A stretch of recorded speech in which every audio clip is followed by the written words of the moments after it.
Good morning. Now today we are discuss about matrix of bacteria and nutrition in bacteria. Okay? आज हम लोग पढ़ेंगे bacteria के matrix और न्यूट्रिशंस के बारे में। तो मैट्रिक्स में उसके क्या-क्या पाया जाता है, ठीक है? और न्यूट्रिशन में क्या-क्या पाया जाता है। इससे पहले का जितना भी बैक्टीरिया में होता है ना, वो सारा हमने इससे पहले वाले लेक्चर में बता दिया। नेक्स्ट उसके आगे से आज स्टार्ट करते हैं। तो इस वाली वीडियो को देखने से पहले आप लोगों को एक बार इससे प्रीवियस वाली वीडियो देखना बहुत जरूरी है। जब आप लोग उस वाली वीडियो को देखेंगे तभी आप लोगों को ये समझ में आएगा। ओके, तो इससे पहले हमने इसमें लिंक भी दे दिया है वीडियो में। ठीक है, आप लोग डिस्क्रिप्शन पे जाके प्रीवियस वीडियो देख सकते हैं। तो नाउ स्टार्ट करते हैं ना मैट्रिक्स। ओके, मैट्रिक्स क्या होता है? देखिए मैट्रिक्स क्या होता है कि एक साइटोप्लाज्म लाइक स्ट्रक्चर होता है। इसमें बैक्टीरियल जो सेल होती है ना, इस टाइप से ये बैक्टीरियल सेल्स है। ठीक, ये क्या है? यहाँ पे इसका जेनेटिक मटेरियल पड़ा है कॉइल्ड फॉर्म में। ओके, और ये सब क्या है? इसमें राइबोसोम्स भी होंगे। ठीक, बाहर क्या है? ये पूरा capsule, cell wall, plasma membrane, ठीक है, ये सब स्ट्रक्चर्स होंगे और फ्लैजिला होगा। इसके बीच में क्या है? जो स्पेस है मैट्रिक्स के बाद, यहाँ पे प्लाज्मा मेम्ब्रेन के बाद जो स्ट्रक्चर होता है ना, ठीक है, फ्लूइड लाइक कंटेंट होता है, वो क्या होता है? मैट्रिक्स। Okay, matrix. देखिए, inner to ball layer there is present matrix और प्रोटोप्लाज्म। इसे मैट्रिक्स या प्रोटोप्लाज्म भी बोलते हैं। ओके, प्रोटोप्लाज्म और मैट्रिक्स एक ही बात है। It is contain many structure and some inclusion, जिसके अंदर बहुत सारे स्ट्रक्चर्स और इंक्लूजन्स प्रेजेंट होते हैं। जैसे सबसे पहले क्या ले लेते हैं यहाँ पे? न्यूक्लियोइड्स और जीनोफोर। तो न्यूक्लियोइड और जीनोफोर में क्या क्या होता है, इसके बारे में जानते हैं। In the centre of the bacterial cell these is present the nuclear material DNA. ठीक है, ये क्या है? न्यूक्लियर, पूरी जो सेल्स है ना, ठीक है, उसके बीच में क्या प्रेजेंट है? Nuclear DNA. ठीक, क्या है? न्यूक्लियर मटेरियल जो क्या है? DNA. Without any nuclear membrane, और जिसके ऊपर क्या है? कोई भी न्यूक्लियर मेम्ब्रेन नहीं होती है। ओके, जिसके ऊपर कोई भी न्यूक्लियर मेम्ब्रेन नहीं होती है। DNA in bacteria is double helical. कैसा होता है? डबल हेलिकल होता है। किसका? बैक्टीरियल डीएनए जो होता है डबल हेलिकल और सर्कुलर होता है। जैसा डबल हेलिकल और सर्कुलर, ठीक, सर्कुलर और डबल हेलिकल, ये चीज। ठीक, तो क्या होता है? DNA in bacteria is double helical and circular. कैसा? डबल हेलिकल और सर्कुलर। तो इस टाइप का यहाँ पे बैक्टीरिया का डीएनए जो होता है या न्यूक्लियर मटेरियल जो होता है, इस टाइप का होता है। Next, guanine and cytosine content in DNA are lesser than adenine and thymine. ठीक है, तो क्या होता है? जो ग्वानिन होता है और साइटोसिन होता है। देखिए क्या है? जैसे ग्वानिन है, ठीक, ये guanine pair with cytosine bye triple bond and adenine and thymine binds with double bond. Okay, तो ये होता है। तो इसमें क्या होता है? जो जीसी रिच कंटेंट होता है कम होता है बैक्टीरिया के। जो डबल हेलिकल डीएनए जो होता है, सर्कुलर डबल हेलिकल डीएनए जो होता है ना बैक्टीरिया का, उसमें जीसी रिच कंटेंट कम होता, मतलब जीसी रिच नहीं होता है। वो कैसा होता है? Eighty rich. ठीक है, तो ये वाला कंटेंट जो है ना, ठीक, ये कैसा होता है? लेसर होता है। किससे? एटीरिस, एडेनिन और थाइमिन। तो क्या है? Guanine and cytosine contents in DNA lesser than adenine and thymine at thymine, ठीक है, कंटेंट्स। तो जो क्या है? ये वाला कैसा होता है? Lesser than. तो कैसे लिखेंगे हम लोग? जी सी ट्रिपल बॉन्ड, ठीक है, लेसर देन 80। ठीक, ऐसे भी लिख सकते हैं। और कैसे लिख सकते हैं? तो इसे ऐसे भी लिख सकते हैं, 80 content is greater than GC. ठीक, ऐसे भी लिख सकते हैं। भाई जानना क्या है कि जो डबल हेलिकल डीएनए होता है वो कैसा होता है, एटी रिच होता है, किसका, बैक्टीरिया का, ठीक है, एडेनिन थायमिन रिच होता है, ठीक। देखिए जितने भी कंटेंट जो एडेनिन थायमिन रिच होंगे, जो ये कैसे होते हैं, लेस स्टेबल होते हैं, क्योंकि इनके बीच में डबल बॉन्ड होता है, और जो जीसी रिच होते हैं वो हाईली स्टेबल होते हैं, क्योंकि ये ट्रिपल बॉन्ड होता है, तो इनका जो मेल्टिंग पॉइंट है ना एटी रिच का कम होता है, और इनका एटी ज्यादा होता है, ठीक है, जीसी रिच का मेल्टिंग पॉइंट ज्यादा होता है, जैसे क्या बोलते हैं, थर्मल मेल्टिंग, ठीक है, टीएम। तो टीएम किसकी ज्यादा होती है, जीसी रिच की, ठीक, और टीएम कम किसकी होती है, एटी रिच की, ठीक है।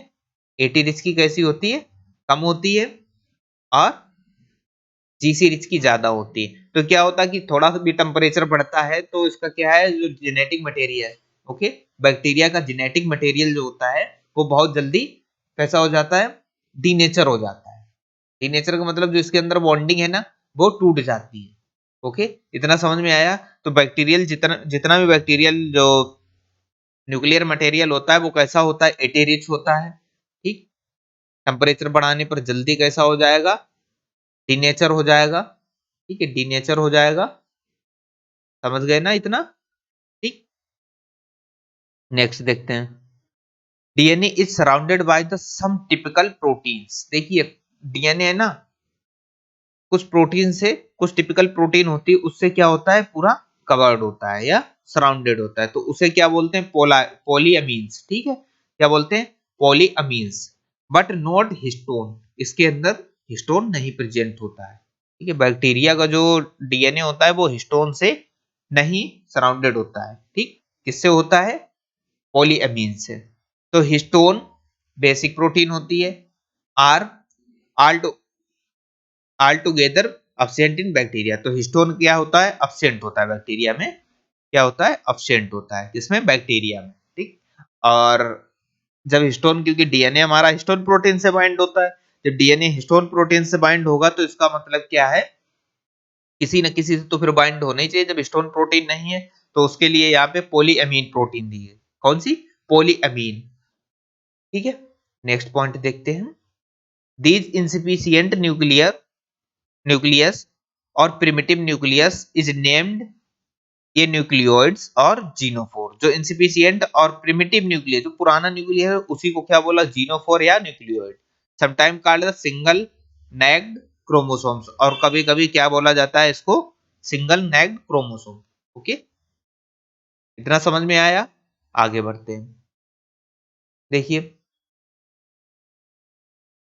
Beside this nuclear DNA there is some extra nuclear और extra chromosomal DNA which is known as plasmid, ठीक है।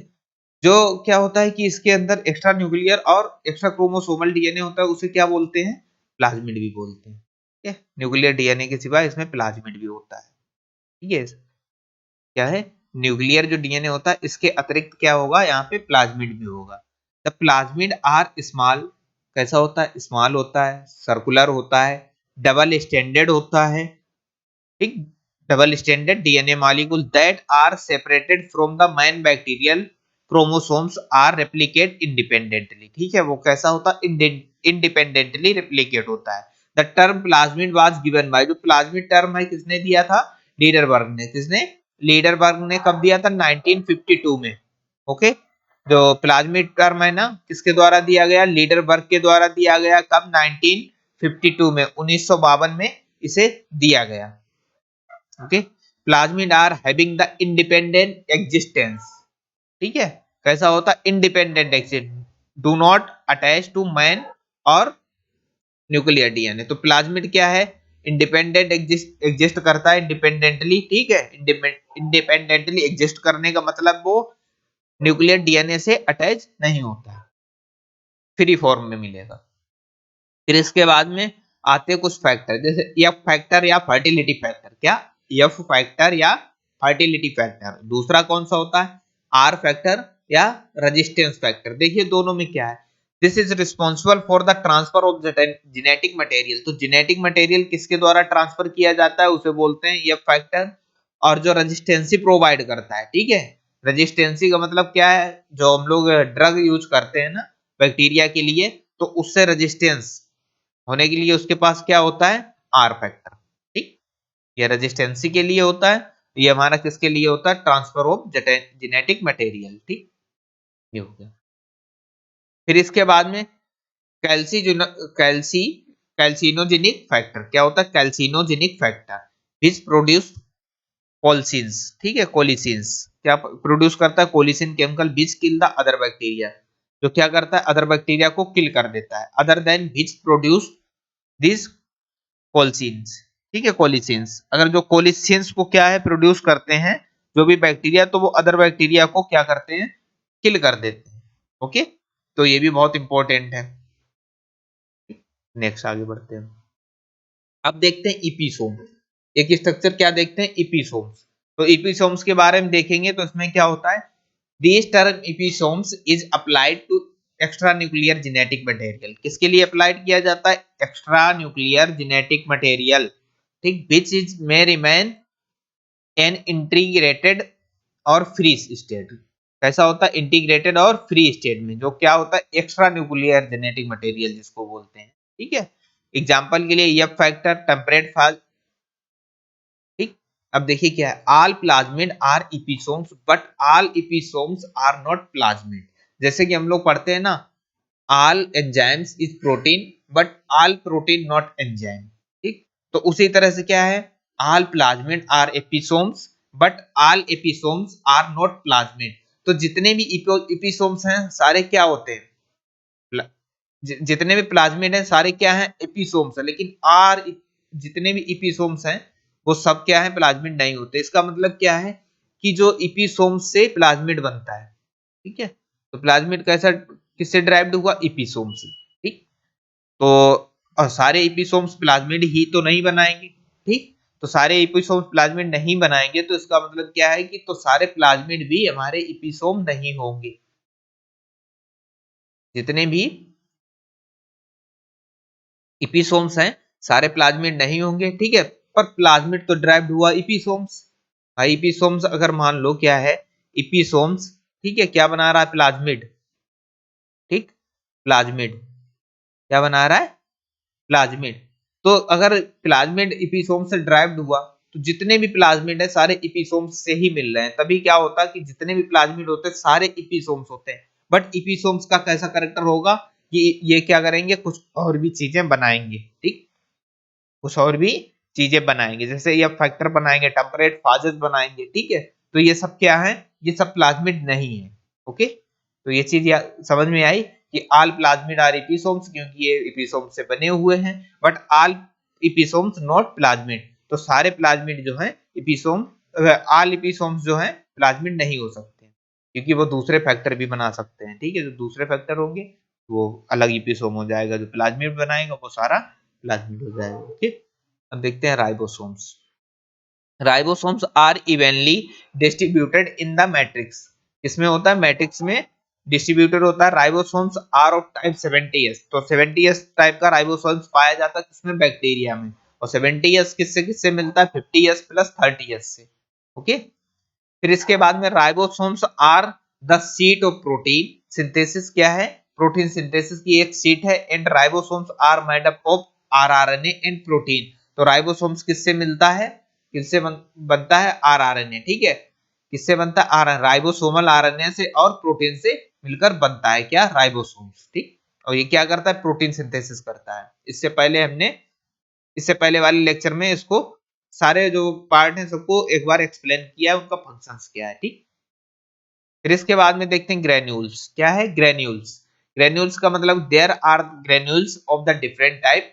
ठीक है, ये बहुत कई टाइप के हो सकते हैं, जैसे कि यहाँ पे फैटी एसिड ग्रेन्यूल्स और लिपिड ग्रेन्यूल्स। कौन सा है, फैटी एसिड ग्रेन्यूल और लिपिड ग्रेन्यूल्स, और पॉलीबीटा हाइड्रोक्सी ब्यूटेरिक एसिड ग्रेन्यूल्स। ठीक, तो क्या है, फिर इसके बाद में भी Bulletin granules, these are so called because they were first reported Spirulum volutans bacteria। तो Bulletin granules को Bulletin क्यों दिया गया नाम, क्योंकि ये सबसे पहले किससे रिपोर्ट किया गया था, Spirulum volutans बैक्टीरिया जो था।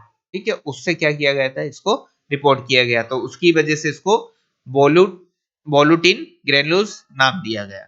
These are larger in size and are chemically, ठीक, पॉलीमेटा फास्फेट ग्रेन्यूल्स, जो कैसा होता है पॉलीमेटा फास्फेट ग्रेन्यूल्स कैसा होता है लार्जर इन साइज, और कैसा होता है केमिकली, केमिकली लार्जर होता है, ठीक, कैसा होता है chemically larger.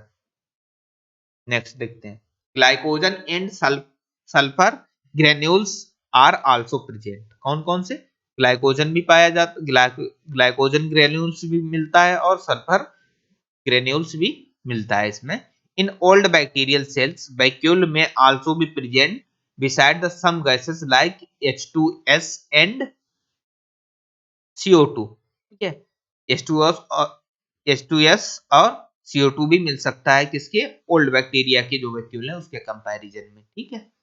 Photosynthetic bacteria simple chromatophores present, जो फोटोसिंथेटिक बैक्टीरिया होते हैं उनमें कैसा मिलता है, सिंपल क्रोमैटोफोर प्रेजेंट होता है, which contain in some bacteriochlorophyll, ठीक है, और chlorobium chlorophyll, beside accessory pigment is called the carotenoid, तो कैरोटीनॉइड है ना, उसके अतिरिक्त भी इसमें जो फोटोसिंथेटिक बैक्टीरिया होते हैं ना उनमें क्या क्या मिलता है, बैक्टीरियो क्लोरोफिल और क्लोरोबियम क्लोरोफिल, किसकी जगह पे, कैरोटीन्स के, ठीक है, कैरोटीनॉइड्स की जगह पे, ठीक।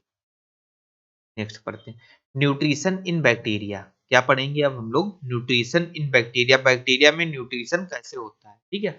On the basis of nutrition there are two type of bacteria, ठीक, कैसे होते हैं, न्यूट्रिशन के अकॉर्डिंग पे बैक्टीरिया कैसे होते हैं, टू टाइप, एक कैसा होगा हेट्रोट्रोपिक और दूसरा कैसा होगा ऑटोट्रोपिक। तो हेट्रोट्रोपिक का मतलब तो आप समझ ही रहे होगे जो क्या है, सेल्फ डिपेंडेंट नहीं होते हैं, और ऑटो का मतलब तो समझ में आएगा ये कैसे होते हैं, सेल्फ डिपेंडेंट होते हैं, ठीक। तो कैसे होते हैं इन दोनों को देखते हैं कि इनमें क्या क्या अलग अलग दिए गए, जैसे पैरासिटिक बैक्टीरिया, पैरासिटिक का मतलब क्या है, किसी दूसरे के ऊपर ग्रो करना, ठीक। डिफरेंट डिजीज कॉजिंग बैक्टीरिया, ठीक है, बहुत सारे डिजीज कॉजिंग बैक्टीरिया, ठीक है, सेप्रोफिटिक बैक्टीरिया, ठीक, सेप्रोफिटिक में कौन सा मिल जाएगा, एक फर्मेंटेशन बैक्टीरिया, दूसरा पेट्रिफिकेशन बैक्टीरिया, ये कैसे हैं सेप्रोफिटिक है, ओके। फिर इसके बाद में क्या मिलेगा, सिम्बायोटिक, ठीक, राइजोबियम, इसका एग्जांपल क्या है, राइजोबियम, तो राइजोबियम फर्मेंटेशन बैक्टीरिया और कौन सा पेट्रिफिकेशन बैक्टीरिया और डिफरेंट डिजीज कॉजिंग बैक्टीरिया, ये सब कैसे हैं, हेट्रोट्रोपिक बैक्टीरिया है, ठीक है। तो पैरासिटिक, सेप्रोफिटिक और सिम्बायोटिक बैक्टीरिया कैसे हैं, हेट्रोट्रोपिक बैक्टीरिया। फिर इसके बाद में देखते हैं हम लोग ऑटोट्रोपिक बैक्टीरिया, ऑटोट्रोपिक बैक्टीरिया के बारे में थोड़ा जानते हैं, फोटोसिंथेटिक, ठीक, सबसे पहला कौन सा होगा, फोटोसिंथेटिक, तो जो भी फोटोसिंथेसिस करेंगे, ठीक है, तो वो कैसे होंगे, वो तो ऑटोट्रोपिक होंगे, ये बात तो हम लोग बहुत पहले से ही जानते हैं, ठीक है। तो कैसे होते हैं फोटोसिंथेटिक बैक्टीरिया, एग्जाम्पल क्या है, क्रोमैटियम और रोडोस्पाइरुलम, कैसा, क्रोमैटियम और रोडोस्पाइरुलम, ठीक है। कीमोसिंथेटिक बैक्टीरिया, और कौन सा होता है, कीमोसिंथेटिक बैक्टीरिया, तो इसमें कौन सा मिलेगा, आयरन बैक्टीरिया मिलेगा, सल्फर बैक्टीरिया मिलेगा और नाइट्रीफाइंग बैक्टीरिया मिलेगा। इन सब का डिटेल में हम लोग जब फोटोसिंथेसिस पढ़ेंगे, किसमें, प्लांट फिजियोलॉजी में, ठीक है, प्लांट फिजियोलॉजी में जब हम लोग फोटोसिंथेटिक पढ़ेंगे तो उसमें ये सारे हम लोग डिटेल में और अच्छे से जानेंगे कि chemosynthetic bacteria, iron bacteria, sulphur bacteria, nitrifying bacteria का क्या ही इंपॉर्टेंस है और कैसे कैसे ये फंक्शंस करते हैं, ठीक। तो आज के लिए हम लोग इतने ही रखते हैं, इसके बाद में नेक्स्ट वीडियो हम लोग बैक्टीरियल रिप्रोडक्शन की देखेंगे, ओके। और बने रहिए मेरे साथ, शेयर करते रहिए अगर आपको मेरा सेशन अच्छा लगे, ओके। तो थैंक यू।